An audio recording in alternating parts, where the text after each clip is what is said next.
Sometimes people ask me, if you love backpacking that much, why do you stay at all of those hotels on property now?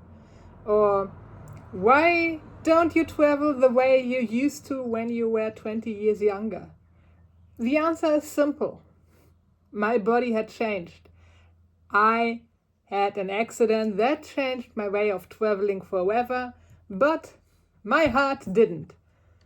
Living with a hidden disability means I have to travel differently than I did 20 years ago. I can't carry a heavy backpack across countries anymore. I can't sleep on a hostel top bank and waking up feeling great. I did it the last time 4 years ago in New York, and I was thinking I need a chiropractor afterwards. So it's just not working for me. I can't walk in the middle of the night during all of the hostels just to go to the bathroom. And I definitely can't walk 30 kilometers through a city just because it sounds like an adventure. But here is the funny thing. The backpacker inside of me never left. In fact, that backpacker still joins me on every single trip I am doing to Universal Orlando. And here is the reason, and this is the reason why my suitcase is way lighter than most people when they are traveling. And it is the reason why I'm still making so many friends when I'm traveling on my own. And it's the reason why I'm never wasting food or toiletries. And I think every stranger can become a friend if you are approaching it the right way. I just, as I said, still a backpacker in my mind. Today, I want to tell you why I think backpacking made a better traveler out of me, even though I don't travel like a backpacker anymore. But stuff like that, I think, will never change. So if you're new here, I live in Germany. I travel a lot, especially I love to go to Universal Orlando whenever I can. I also live with a hidden disability by a fused foot, severe arthritis, and chronic pain, unfortunately. Because of that, I often talk about accessible travel, slowing down, and finding joy in doing things differently at the theme parks. But before all of that, I was a backpacker. And honestly, I think those years taught me lessons that have stayed with me far longer than the stamps in my passport. Backpacking taught me that less really is more most of the time. When you are carrying everything on your own back, you learn very, very quickly what is actually important to you. Every extra t-shirt feels heavier. Every unnecessary pair of shoes becomes annoying. Every just in case item doesn't seem so necessary anymore. That mindset has never left me to this day. Even today, when I'm flying to Orlando and staying in a comfortable hotel, I still pack like a backpacker even if I had 2 suitcases available for check-in. Not because I have to, but because I want to. And now there is another reason, because of my disability. A lighter suitcase means less lifting, less strain on my foot and less pain. Less energy wasted before the vacation has even begun. Ironically, that started as a backpacking habit has become one of my best accessibility tools. And when I am starting my packing video, you will see my hand luggage is nearly as heavy as my check-in suitcase because I needed to pack all of my accessible items in the hand luggage because I don't want to risk it that stuff like my foldable crutches are getting loose. So one thing I definitely learned is that I rarely overpack anymore. Years ago, I packed for every possible situation. No, I pack for reality because I know Surfside has laundry facilities. I can wash my clothes every time, so why bother bringing too much stuff? And there is probably, no matter where I'm going, a supermarket nearby because people are actually living there, or a gift shop, or a pharmacy. And when you're going to Universal Orlando isn't in the middle of nowhere. Just go buy an Uber and go to Walmart. It's surrounded by everything I could possibly need. That realization has saved me so much stress in the past.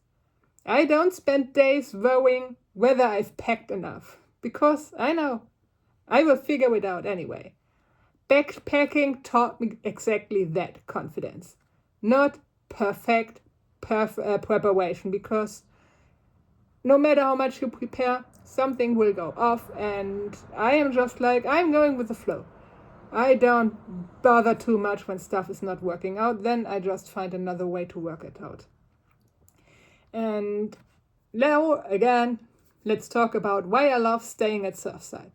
One thing I absolutely love about staying at Surfside is something many people probably don't even know or don't even notice. It's the laundry room, as I said. Now you might be wondering, why is the laundry room exciting to a backpacker? Because it is reminding me of backpacking and all of the hostels. Back then, hostel laundry rooms were where the conversation started.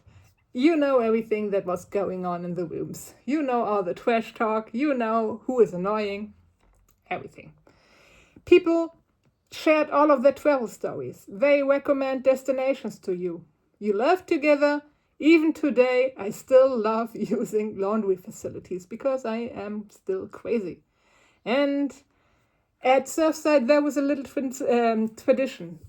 I would recommend, when you're arriving there, just have a look around, because everyone who is going and needs to make room in their suitcase is leaving stuff. Unused water bottles that are still sealed, sunscreen, you name it, snacks, stuff that wouldn't fit in their suitcases anymore, but they are completely fine, and it's a shame to throw them away and waste them. So I am always having a look, and I always leaving something, because someone else can use it. Maybe another international traveler. Maybe someone who just arrived, who bought his ticket last minute and now needs to figure out to get all the basic stuff. Maybe you will help out a family who is trying to save some money, because those trips are expensive. It's just a tiny gesture, but backpacking taught me that small acts of kindness travel a long way. And as I said, you can also go there and have a look if you need something of those stuff. And one thing I loved about backpacking was how naturally people were just sharing things. You just open a bag of crisps and everyone is around you. Everyone is eating with you. Same goes for nearly every food. If you don't label your food in the kitchen, it becomes property of everyone at the hostel. So, and if you are on a budget and you are hungry, someone had extra pasta for you. If you needed sunscreen, someone had it for you. Someone had bug spray for all of the mosquitoes.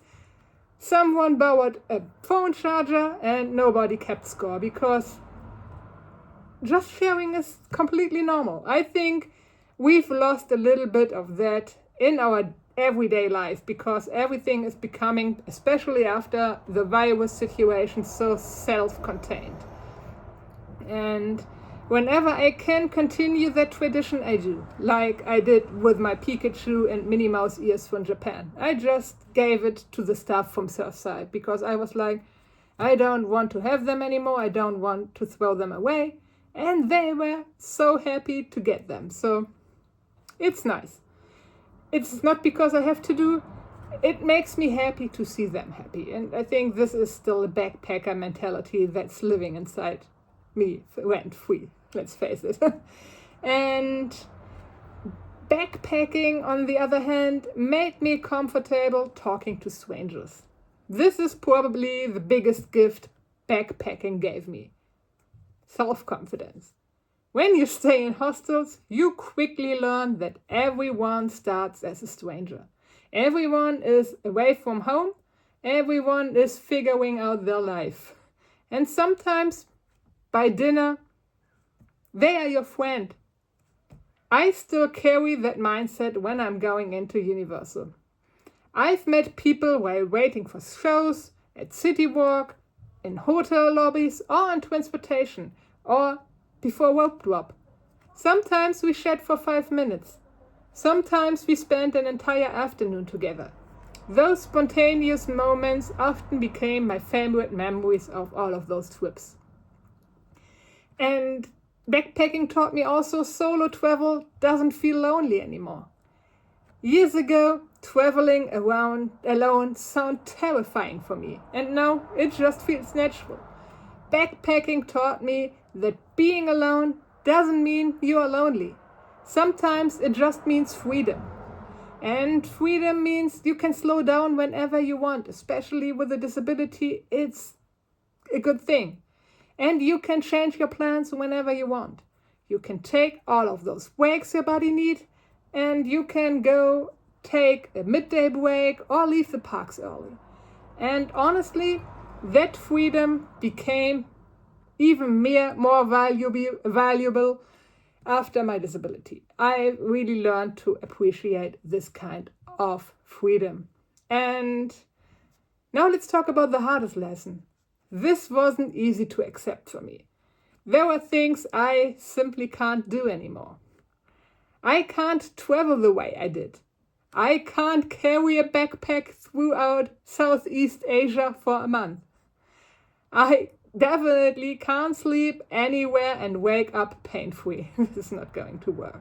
For a while, that really made me incredibly sad because I had so many adventures in my past life. But eventually I realized something. Travel isn't defined by the backpack. And those memories from back in the days are staying with me. Travel is defined by courtesy. And I still have plenty of that. And now let's talk about paying more, sometimes save money. This was probably the biggest mindset shift I've ever had, because the backpacker in me wanted always the cheapest option. Cheapest flight, cheapest food, always the cheapest option. The hidden disability taught me something different. Sometimes spending a little more actually money gives you more. A direct flight instead of 2 layovers can save you a lot of energy. An airport hotel before your early morning flight is definitely also saving you a lot of energy.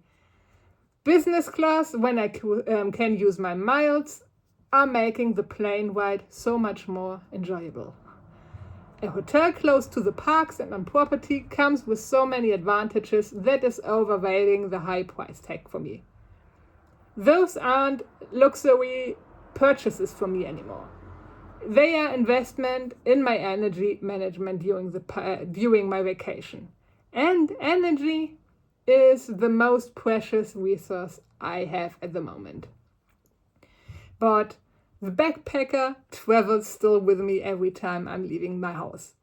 Even though my suitcase has wheels now, instead of shoulder straps, the backpacker in me is still there. Every time I pack lightly, every time I start a conversation, every time I leave something useful for another traveler, every time I smile at someone who is sitting alone, every time I choose experiences over possessions. I am not a materialist girl. I would rather go on a beautiful vacation where I've never been than buying an expensive sport car, for an example. And I am just traveling different now, but I am still traveling. And now let's talk about what backpacking really taught me. People often think backpacking teaches you how to travel cheaply. I disagree with it. I think backpacking teaches you what you actually need to be happy.